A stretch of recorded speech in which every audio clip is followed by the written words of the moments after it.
Free tag. Today it's time to look at an old accordion that came my way. Now it's not mine, I'm actually going to be attempting to repair this for a lovely local lady. I usually don't work on other people's accordions, I usually work on mine, but this was a family heirloom and I said I'll see what I can do about restoring it as best can be. Now obviously, first problem there, look, it's been, can't do much about that, the Bakelite or whatever it is here is gone, so that's a bit of a mess. This looks like it needs some nailing up. Anyway, what are we looking at here? Hohner, what is it? Goodness. Oh yes, here we go, it's an old Hohner. Yeah, here we are. With the anchor. Let's see what she sounds like. Now these ones, they usually, for the different reeds combos, you could pull these levers up. So sometimes they're fake, like the faux ones that are just for decoration. But let's find out. This one. Now the other thing that would happen on these, depending on where they've been kept, is that if they've had moisture come into them, they'll go to tune because rust builds up on the reeds.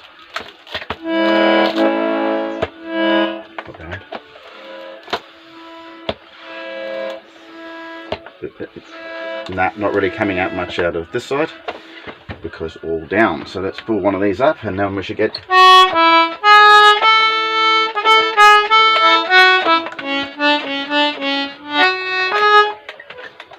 bit hard to do when I haven't got my thumb in the thing, but that's not bad with one voice on. Bring another voice in. Yeah. Now is this a faux one? No, that's genuine too. Oh, 3 voice. Cool. Oh, this is lovely.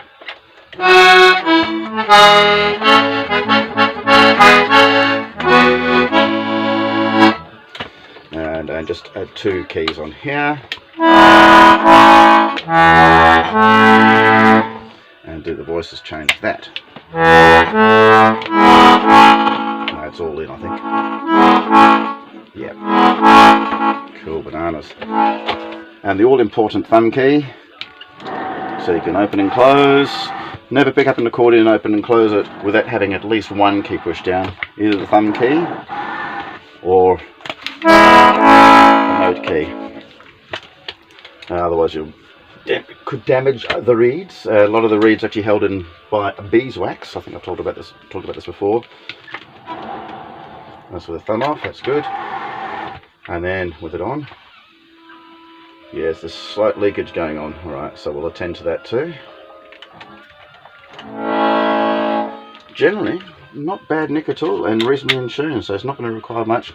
Something that quite often happens with these is the keys get stuck behind there. And you can see here, we can't even use this one down there because the fix for the thumb has been just basically shoved a bit of aluminium down there. And now that's blocking behind these keys here, so we can try and work out a better way of doing that, I reckon. I'll stop the video now and then I'll show you the insides, which may then also give an indication of the vintage of this beastie. Oh, that's also a bit loose there. Oh yeah. Alright, anyway, it's good to record what happens, what it looked like before and what it sounded like before. Actually, to do that, I'll please indulge me while I go through every key. Oops, let's give it a note.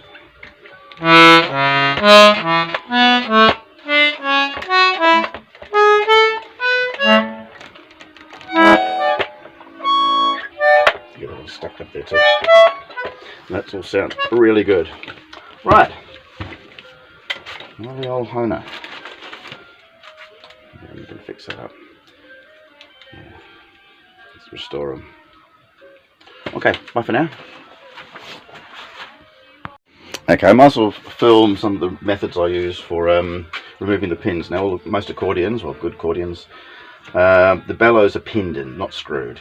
And so to protect the finish, I use a pop stick and just lightly pull it up. And then into a bit of polystyrene. And what I'll do is I remember the order, so I'm working on the back here.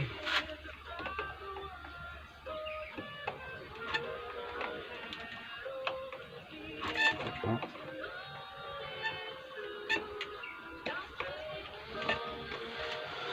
Someone might disagree with the way I've just done that, but it's alright.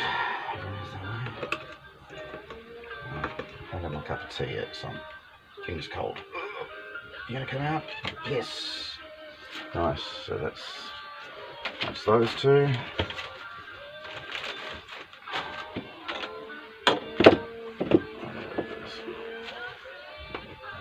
Shoulder coming in there.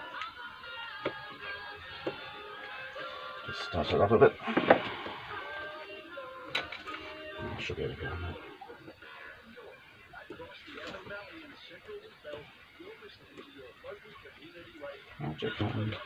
Right, so that was the back side. So I'll go to the back. Because I'll try and match the pins up with the hole they originally came out of. Let's go right-handed with this one.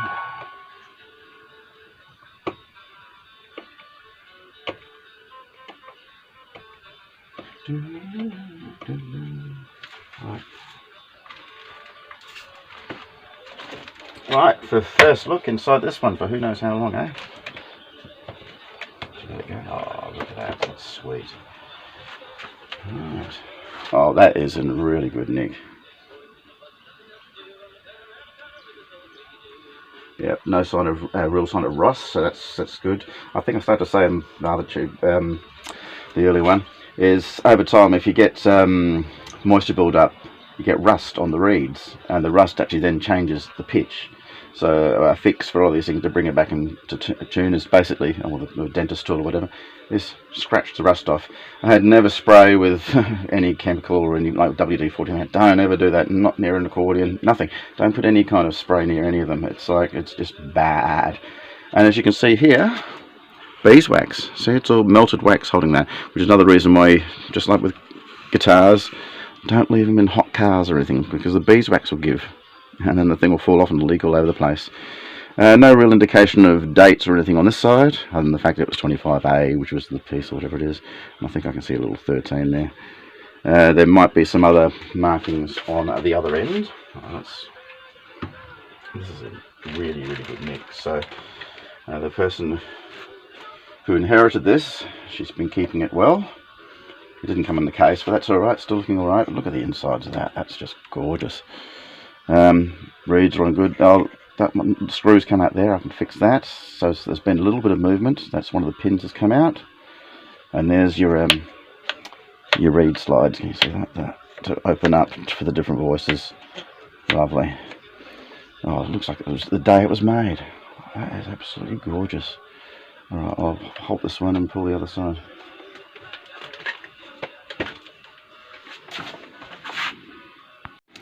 Okay, I've pinned up the base side because there's absolutely nothing needed to be doing on that side. And let's have first look on the treble side.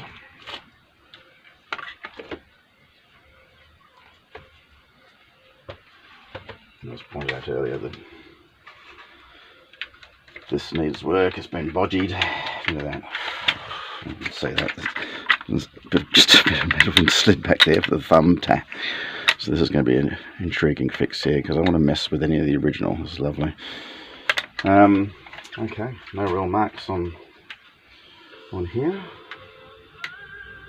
Yeah, no real identification to give an idea of date. And as we can see, there is a pin that's come out there.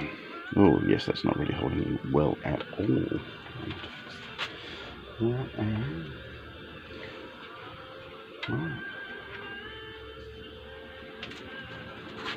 Excellent condition. Now a lot of accordions, older ones, the actual tabs on top of the reeds would be leather, and what happens over time, I've probably shown in other videos, is the leather ends up curling, and then the air leaks through. So these ones look like they've been used plastic. As far as possible, I try not to touch anything, you know. It's like if you don't need to touch it, don't, basically.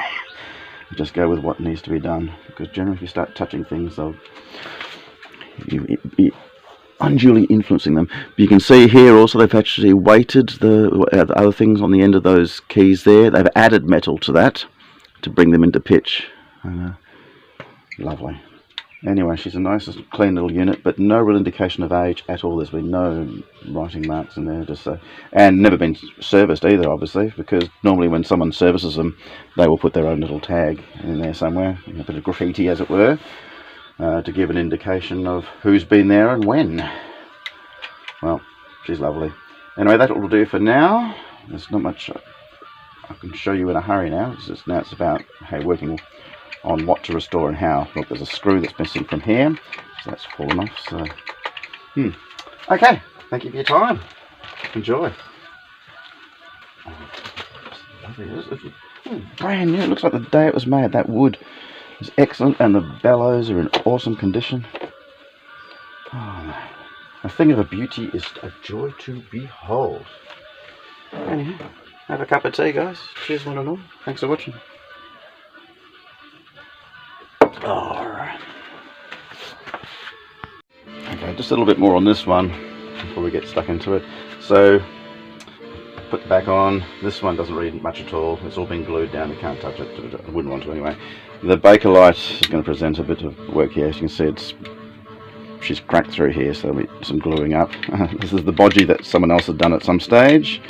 And for the thumb thing, which is actually getting in the way of some of the keys.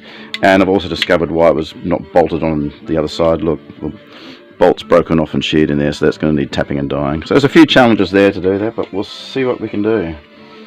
And I'm still not sure of the model yet. In fact, it's a Hohner, and you can see the anchor, which is probably means it's pre-bloomin' copyright or whatever it is. They did their own logos or something. Anywho, we will find out. Fun.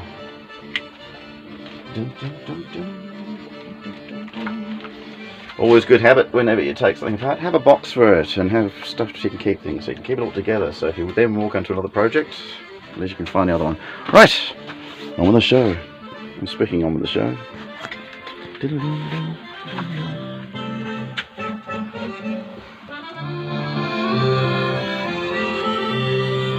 How cool is that, eh? Someone did a bit of fun spray paint on his accordion. Isn't that magnificent?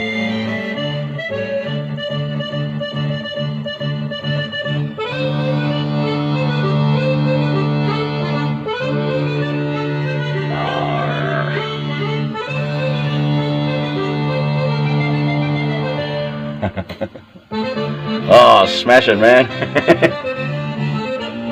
Excellent. When he hit that lever with palm with his right hand, that brought in all these voices. So as you can see, all the different voices here. That's all these things down here. They're all the different voices on the accordion. Before that, he was just running one or two or three of them. And then you had a palm thing there you can push there. When you push the palm thing, they all come in, man. Hard. And look at this on the side. How many voices go in here on the bass side?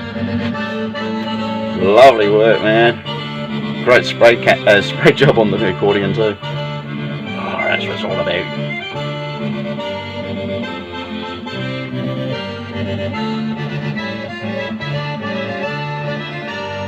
Who is this fella? Mr. Accordion, because he's a pirate.